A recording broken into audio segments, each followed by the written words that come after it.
Hello, this recording is going to be the first in a whole, hopefully, a whole series of ongoing recordings. Primarily there for the benefit of my fellow druids in the group that I belong to, but also I'm participating in teaching for various other druid groups and meetings and what have you. So it might be of use to them as well. This is going to be around Old Irish alphabet, which is known as the Ogham or Ogham, you can pronounce it whichever way you prefer, alphabet, which in one of its forms, primary form, consists of 20 letters.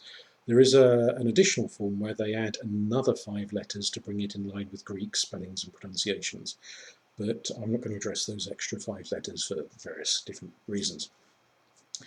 So this introductory one is to look at this little bit of background, a little bit of sort of history of what they are. And the plan is that I'll then record a whole series of 20 odd recordings, one for each of the letters, going into its meaning, its symbolism, how it's understood in various different contexts and so forth. And perhaps after that, if my brain holds up and anyone is interested, there are some additional layers we can take it into after that. So this could be quite a long-winded series of recordings. Now, let's see. The alphabet itself, no one knows exactly when it began, when it started, when it was first in use. One of the earliest manuscripts that feature the Ogham is the Unlaver Ogham, which dates back to 1390. But even though it was written in 1390, what it's recording is something much, much older than that. So we don't know exactly how old. And there are examples of script carved into stone which date back to the 3rd and 4th centuries in Ireland. The mythology speaks of being written on wood, but it's not something that, to the best of my knowledge, I don't think there are any surviving examples in any of the museums in Ireland or anywhere else in the world of ancient inscriptions on wooden poles or wooden plaques or whatever, largely because, of course, Ireland is a very wet country, has a very high annual rainfall, and things made out of wood don't tend to survive the passage of time terribly well. So there could have been many examples of wooden things going back 1500, 1600, 1700 years with Owen on them that were interred in graves or lost in the woods or whatever, and have simply rotted away to nothing. And so it's only the stone carved versions that have survived the passage of time. And they tend to be big old monoliths with lettering carved up one side of the monolith. And some of that, well, the majority of those monoliths tend to be used as boundary markers and effectively say, this land belongs to so-and-so person. Often they've been considered with sometimes more wishful thinking than actual evidence of corpses, but often the assumption that some of them were grave markers as well, perhaps, and were used in that context. And that the one usage doesn't necessarily contradict the other usage. That is to say, an individual, an important individual, may have been deliberately buried at the boundary between one territory and another territory, and then as a marker stone, a gravestone, the Ogham was placed on top of them. So it kind of seals the deal. And maybe we could read into that the notion that the individual buried there is a guardian of the territory, kind of buried at the very edges, the very borders. That's one possible way of understanding. As a written system, it's, with the best will in the world, it is a little bit clunky in that it takes up quite a lot of space to write anything, and so it's not ideally suited to writing huge, great religious tracts or novels or anything of any length, because it takes up so much space. So when it is used, it tends to be used in fairly short inscriptions, like boundary markers and here lies so-and-so, son of so-and-so, that kind of thing. And there is this argument that Caesar tells us, Julius Caesar, that the Druids of the ancient world preferred not to commit their religious teachings to written format. They used Greek lettering for business transactions and things like that, but not. They didn't want to commit religious things to writing. They wanted to memorize them. And so when they were devising a visual alphabet, a written form of writing, um, if they never intended to record huge, great chunks of sacred writings, what need was there for them to have something that is flowing and easy to write? So perhaps they came up with something that is very angular, lots of straight lines and crossing lines, quite well designed to carve into stone, you kind of chip into it.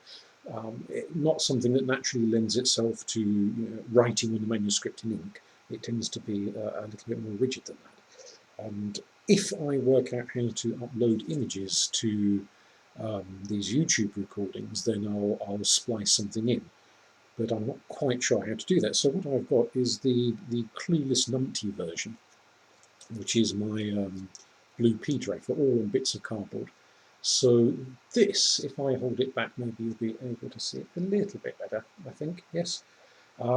This image, which sort of looks like a windmill, doesn't it? There we go. Is my rubbish cardboard Blue Peter version of something that's referred to in the Inlay of Ogham, that ancient manuscript from 1390, as Finn's window, or sometimes the word that's used to translate into window can also be translated to mean ridgepole, as if you imagine one of those old Iron Age roundhouses with the big straw and heather and what have you roofs, and then you go inside and there's these enormous great tree trunks holding up the enormously heavy roof. Well, one of those big tree trunk poles is the word for it, fascia, is also the word that's sometimes used to describe a window. Now, the Iron Age buildings that have been found in roundhouses don't have windows in the sense that we mean a window, a little thing you open up and look out of. So either it's a mistranslation of the word for a pole, or one suggestion is that if you were to lie on your back inside a roundhouse and stare up at the ceiling, what you would see right up at the very pinnacle, the apex of the roof, is the smoke hole, where the smoke goes out from the fire pit, and the fire pit is always smack bang in the centre of the roundhouse. And that perhaps that little opening at the top of the roundhouse is what was being referred to as, or translated into English as, a window, perhaps. So it's a possibility. So if I get that back into focus there, hopefully you can see each one of these. So that top one there is one letter, the letter B, Bech. That one there is Lush, or the letter L if you prefer. That one there is Fjarn, the letter F. I won't go over the whole lot because I'm hoping to be clever enough, as I say, to upload pictures to this if I can ever work out how. But each one of these, and as you can kind of see, they just go down from one dash, one line. These little lines are called flesh or twigs. So one twig there, two twigs there, three twigs there, and so on. They go from 1 down to 5 at the base. And then, how am I doing this? Really, there we go. You've got the next set from 1 to 5. So whereas these come out, these ones on the,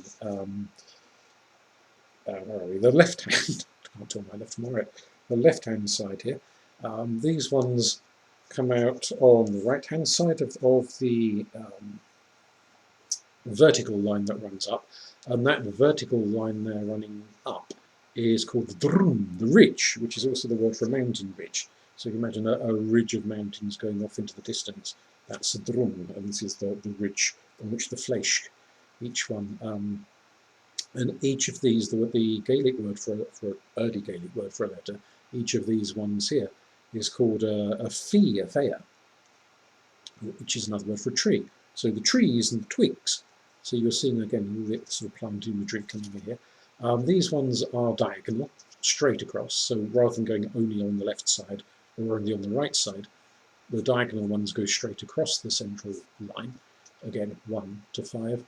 And these ones go straight across, but these are horizontal rather than diagonal. So again, 1 to 5.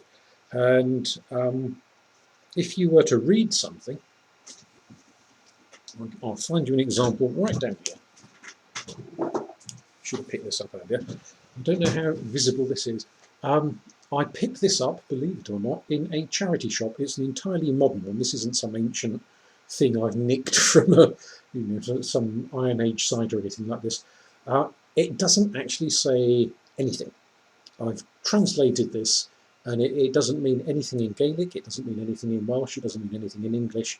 It might be an example of a bind rune of some sort, well, what the heathens call a bind rune. That is to say, perhaps the person who carved this, and this is, let's say, this is a 20th, 21st century thing, they might have been trying to write something magical rather than just a straightforward word. That's a possibility. Or they may have just been practicing with their drill bit to carve into stone, and they were just writing random letters as a sort of practicing using their carving technique. So it may not necessarily have any sort of mystical, magical significance. Or another alternative is that they were possibly dyslexic, and what they think it said isn't what it actually said, if you see what I mean. But this is an example of how it would be written. So if you imagine this as some huge, great standing stone, 12-foot tall, plonked in the ground, how you would read this if it were the real thing is you would start from the very bottom of the stone and read your way up. So a little bit like the way the Chinese lettering system ideograms are written in columns. The Chinese one, you start reading at the bottom of the page and you go up. Whereas obviously the way most people read these days in Britain and France and Germany and so forth, you start at the top of the page and read across. But this is designed to be read in columns. You could, in a manuscript, write it that way around. You could write it horizontally. There's nothing to stop you doing that. But it's not really, or at least it wasn't originally intended to be used in that way. It's intended to be written in columns. So that's the kind of general layout. So you've got those 20 letters. So there are the other extra 5, which I'm not going to mention because they, well, they were brought in to harmonise with the Greek alphabet. And what I'm going to do in these 20-odd plus series of recordings is look more at the sort of the mystical, the symbolic, poetic aspects of these letterings, rather than something that was possibly, I suspect, with those extra 5 brought in more because of practical reasons of wanting to write certain words to people who could read and understand Greek. One of the questions that's asked with the background history is who invented the Ogham? So if you look at Norse myth, you've got the story of Odin, the great god who hangs upside down in the world tree, ties his ankle to a rope and hangs upside down from the tree for 9 days and 9 nights. He must have had the most splitting headache going, and plucks out one of his eyeballs as an offering, as a sacrifice, and in exchange he gains the wisdom of the runes, the runic alphabet. There are various different sort of, what should we say, poetic spins on how this comes about. So for example, the way some people tell the story, he's hanging upside and he's looking up at the branches of the tree against the sky, and he sees patterns formed by the various branches, and those patterns become the letters of the runic alphabet. That's one spin on it. However exactly he gets the letters, he gets them. And so he is the person, the being rather, the god, who, does he per se create the alphabet, or does he receive it as a vision from another source? You can understand that either way, but he is the one who gives it to humanity and passes it on to us mere mortals. Just as there is the Egyptian story that Chute, or Thoth, if you prefer to call him that, the ibis-headed deity, was the one to pass on the lettering system, hieroglyphs, to humanity. There is sadly no detailed story of how he got it in the first place, only mention of the fact that he was the one that taught it to human beings. So various different alphabet systems from around the world have stories about how they came into being, which may be a god or some other major significant figure who devised it and taught it to humanity, and on it passed around the world. The closest we get to a story like that surviving in Ireland is a very brief mention. It's really just a couple of throwaway sentences in one of the manuscripts that Ogham, or Oma, if you prefer to pronounce it that way, the god associated with poetry and words and language and eloquence, he invented it. He is described, in fact, in one of these rather brief throwaway sentences as the father of the alphabet and the mother is his knife. The knife he was using to carve the letters, presumably into wood. It'd be a bit difficult carving with a knife into stone, but perhaps knife in this sense could be understood as chisel. And that's all it says. So we don't have a story of him dangling upside down in a tree, or drinking from magic wells and having visions, or hearing the voices whilst sitting on top of a mountain or something. I personally am quite sure that if we were able to jump in the TARDIS and go back in time and talk to some ancient Irish person from 2,000 odd years ago, they would probably have known a more detailed version of that story, in which they would have been able to tell us the popular myth, the popular tale of how Ogham or Oma found the secret of the Ogham letters, the Ogham letters. And there would have been more to it than just, oh, he had a knife. I think that's the sort of the version that it had shrunk down to by the time the monks were writing those manuscripts down. Perhaps the fuller version of the story had been largely forgotten by them, and so it comes down to this. So there was a man with a knife, and there you go. But he is the source that we have, is presumably the reason why his name and the name of the alphabet are so very similar to each other, because the one created the other. Historians and academics focus on studying the Ogham alphabet as an alphabet, as a system of writing. And so they look at the similarities between this alphabet and Latin, for example, and suggest that the origin of the alphabet perhaps dates back to a time when people in Ireland were interacting with people on the continent, which they've done since the dot in terms of trading, but in interacting with them in terms of linguistic interactions, so maybe writing each other letters and that sort of thing. And so ideas from the Latin alphabet, how the Latin alphabet is laid out, shaped how the Irish alphabet was then laid out. That isn't necessarily a guarantee that it was definitely created at that point in time, because a form of that alphabet could have been around earlier, and maybe it was revamped, redesigned, rejigged to, just as they went and added the 5 letters to bring it in line with Greek pronunciations, maybe having been exposed to the Roman alphabet, they then took ideas from the Roman alphabet and rejigged something that had been in existence in Ireland at an earlier period of time. That's possible. Or, as other historians have suggested, it may be that encountering the Romans, who were highly literate and wrote down just about everything, they wanted something similar, and so they took ideas, but they didn't want to use the same letter symbols, they wanted to use their own symbols. But they took the general idea of the layout of the Roman alphabet and Roman letter sounds and things like that. That is possible too. There may be some other explanation entirely which has been lost to time. It has been created as a system of writing, a system of communication. A suggestion which I like, other people less so. Specialists in this subject are less enthused. I'm not a specialist in this subject. Are less enthused by the argument, but I like it, perhaps because it appeals to my romantic nature rather than to someone looking at it from a much more rigorous academic angle. But in the manuscript we've mentioned a couple of times already,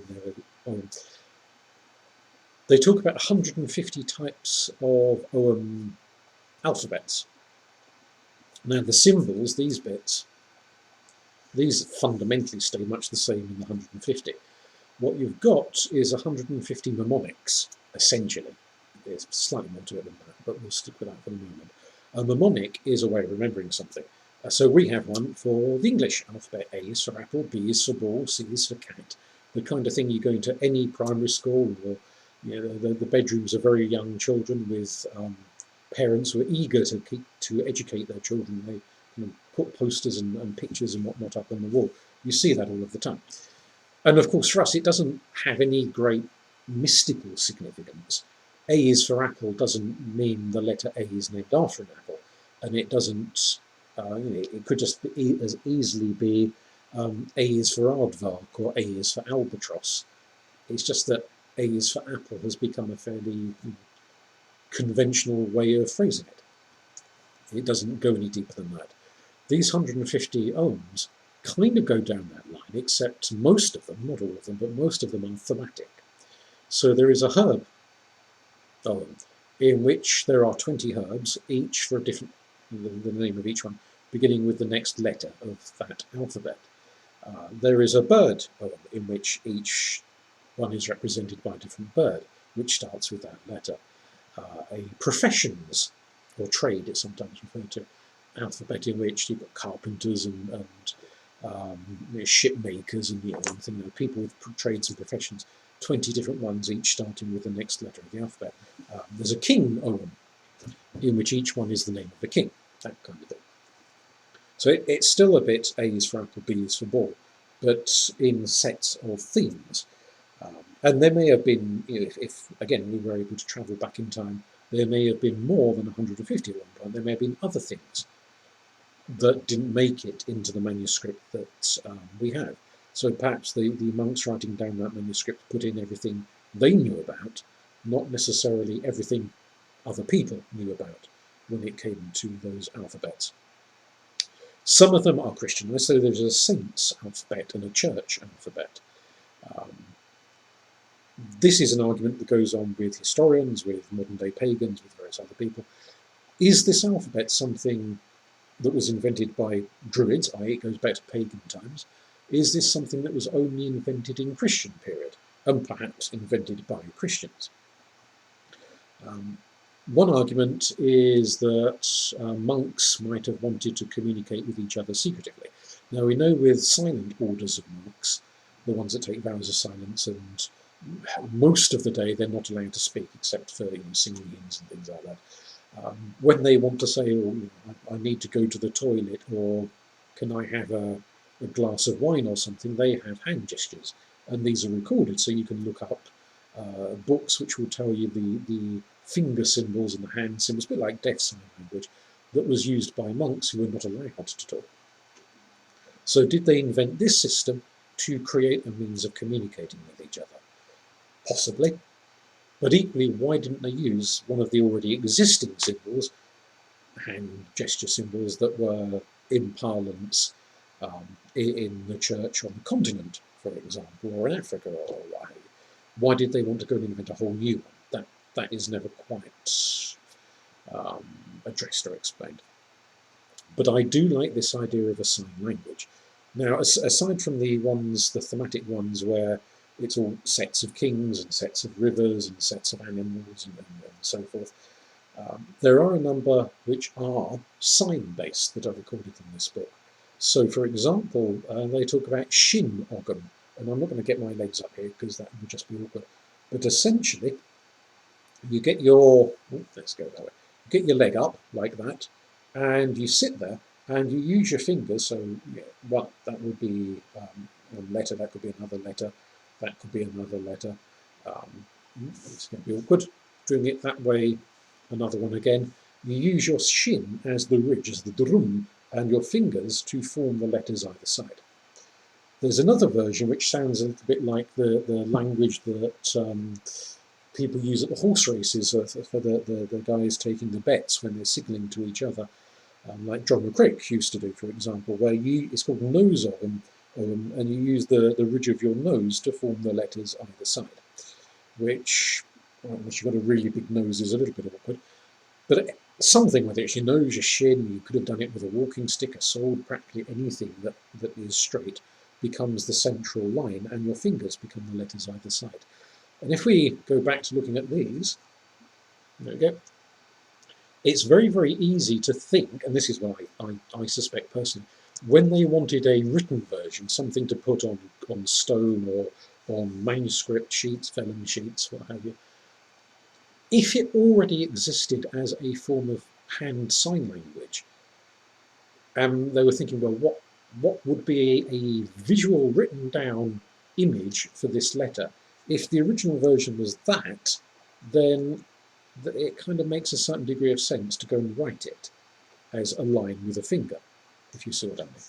So could it have started as a hand sign language, and then this written version was a very literalist way of putting that down on vellum, into stone, on wood, what have you?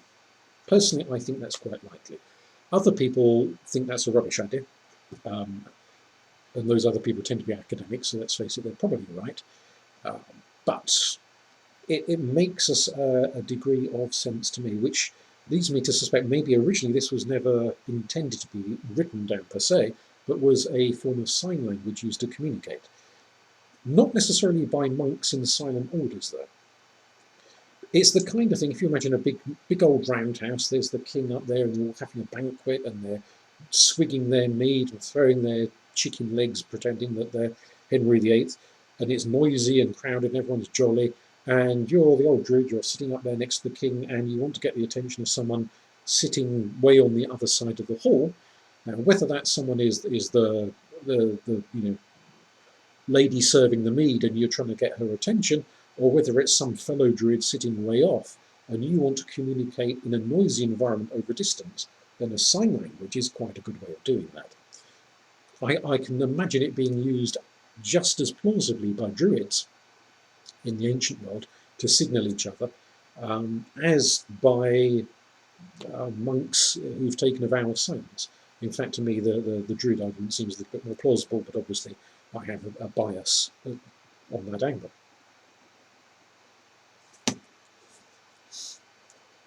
In terms of why people might want to use this alphabet today, at one level, obviously, there is an academic interest. You're interested in history and you've gone on holiday to Ireland or some of those parts of Wales where the Irish settled and they've left their own standing stones and you want to be able to translate them.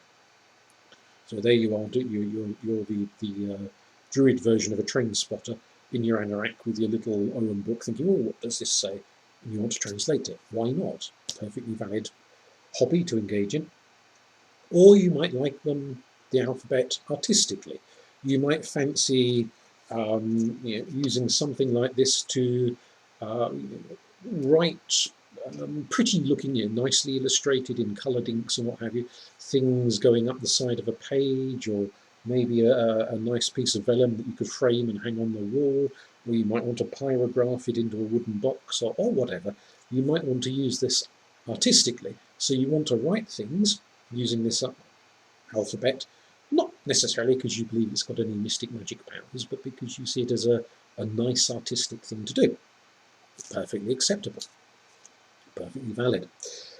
Or you might come at it more from the magical angle, that there was a belief in the ancient world, magic was a very real force, and that these letters had power and potency and could convey secret meanings, secret understandings, and perhaps had some further potency to them.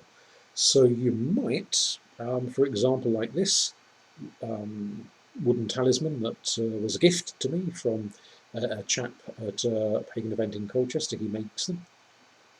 You pyrograph one on a stick and you wear it around your neck or your ear or wherever you want to wear it as a talisman, as a protective thing. It could just be the initial letter of your name, nothing more profound than that. Or you might, like people have their lucky rabbit's feet and St. Christopher medallions and one thing and another, you might feel that this particular letter or short phrase or word or whatever that you've written in the alphabet has some potency to protect you. These, if I hold those up there, that's visible. Yep, there we go.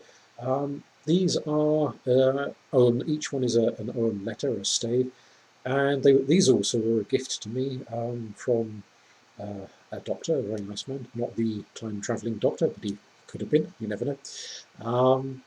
These were used by him for divination, and I've also used them for divination. They're designed in such a way they're quite long with the letter at one end so that you can tell whether it's upright or when you cast it out of a bag or whatever, if the letter's at that end, it's inverted and the meaning changes. We've got no direct evidence that the Druids or Christian monks or whoever else used these for divination. We have references to Druids divining by looking at the stars, astrology, by looking at the clouds, by watching the flight of birds and doing various other things, and by using cryptic representations and symbols. What we don't know is, was it this alphabet or some other kind of symbol? So this is modern day guesswork, bit of whimsy, bit of wishful thinking, or maybe an intuitive grasp of the way things work. But you can certainly use them in a divinatory context. You can use them as talismans, you can use them in other ways. So each has its own name, and a chap called Sean O'Boyle argued, and I know very little about music in terms of playing it, performing it, so I'm not qualified to argue one way or the other on this. But he argued it could be, the 20 letters could be understood as a musical notation system on the pentatonic scale. Celtic music, Irish music is pentatonic, as in 5 notes, 5 letters. So you can kind of see where he was coming from on that score. That's not mentioned in any of the old manuscripts. So this was his interpretation, that they may have been understood musically. So you could kind of play your way through the alphabet in a sense. If you are a musician, a harpist, a flautist, a violinist, whatever, you could use these symbols to inspire your music in some way. It's also possible to use them in chanting. There is reference to a type of magical practice called Ogham, to sing over, to chant over. Just as in heathenry you've got Galdra chanting, the resonance of runic letters, and it's, you don't just say them, you kind of intone them with full operatic vigour. So something similar could have existed in Ireland. Each one of these is also associated with numbers, what's called just as one of the 150 odd. So you've got the bird ones, and the herb ones, and the nose ones, and the shin ones. There is a number which starts with B, the letter B as number 1, go 2, 3, 4, 5, all the way down to Yol. How he used to pronounce it, there's different ways of pronouncing it. The final letter, which represents the number 20. So it becomes a kind of a tally system, which, if you're counting up your sheep or counting up your goats or whatever, is fair enough. But you can also use it in chanting. So how many times do I say this? How many times should I chant the word Dieu, which is the word for oak, which is also the 7th letter of the alphabet? So you could say, well, it's the 7th letter, therefore we should chant it 7 times as part of our meditation, or to conjure up some, awaken the oak tree we are standing underneath, or to contact some entity that you feel is associated with the imagery and the metaphor and the understanding of Dieu. All sorts of ways you could engage with that. But worth contemplating on and worth thinking about. So what I'll do when I get my brain in gear, and I've no idea how long it's going to take me to do this, because work is quite demanding, so I don't know when I'll get the time to do these things, but do each letter one at a time to talk about what we're going to talk about.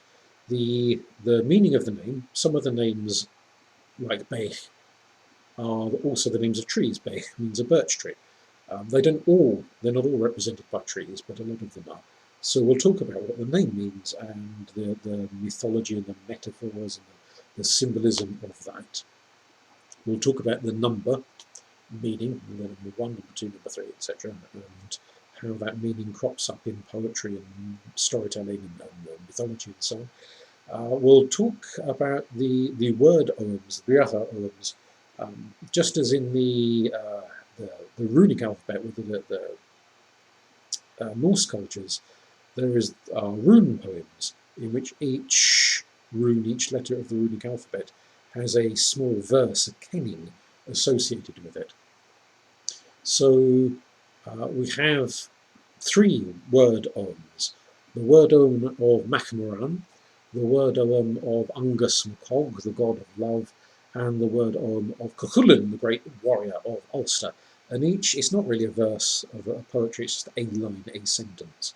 So there's 3 sentences associated with each letter. And we'll talk about the meanings that can be read into, or creatively over-imagined into that.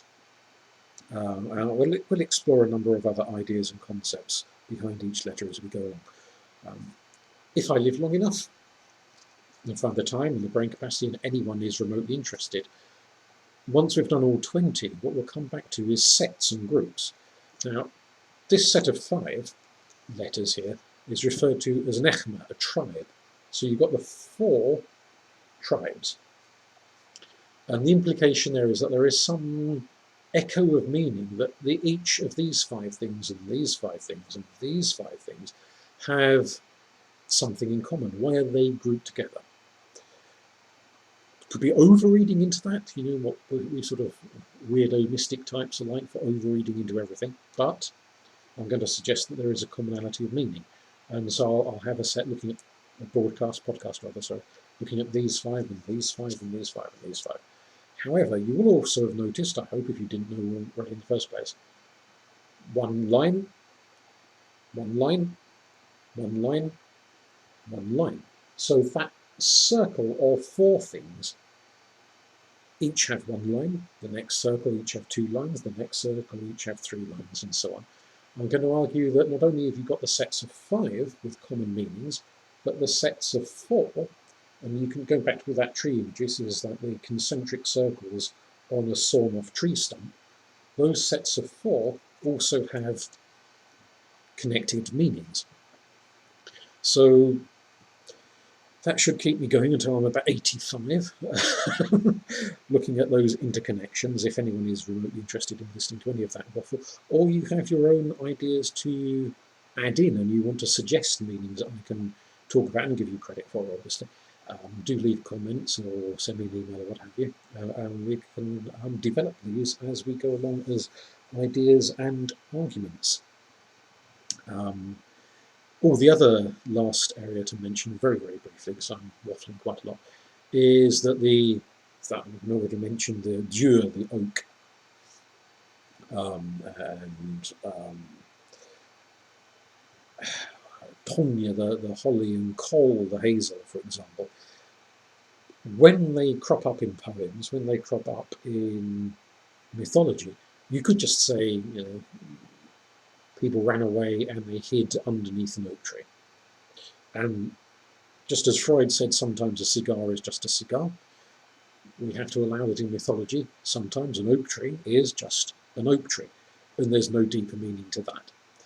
But I'd like to suggest that in quite a lot, not necessarily everything, but quite a lot of mythology, quite a lot of ancient poetry, the fact that it's an oak tree rather than, say, a willow tree or an ash tree is symbolic. So that they seek shelter under an oak tree specifically means something different than if the characters had sought sanctuary underneath an ivy bush, for argument's sake.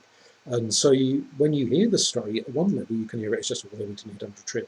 At another level you can hear it, aha, there is a hidden significance and meaning to what's going on in this poem or this story, because it was under a tree associated with the letters of this alphabet, or one of the birds associated with the bird Ogham, and so forth, all the various other different forms of imagery.